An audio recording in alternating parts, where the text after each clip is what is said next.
அனைவருக்கும் வணக்கம். இன்னைக்கு நம்ம டிஎன்பிஎஸ்சி 9ஆம் வகுப்பு தமிழ் பாடத்தில் மொழியோடு விளையாடு பற்றி பார்க்க போகிறோம். பொருள் தொடர்.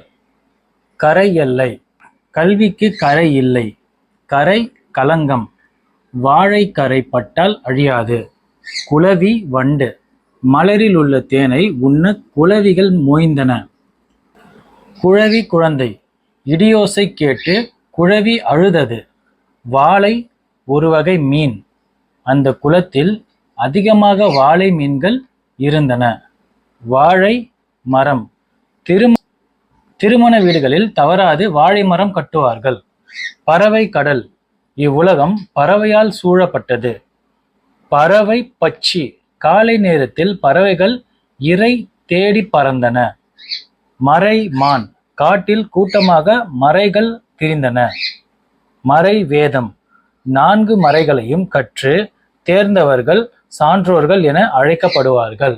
இதே மாதிரி நம்ம அடுத்த வகுப்புல சந்திக்கலாம். நன்றி.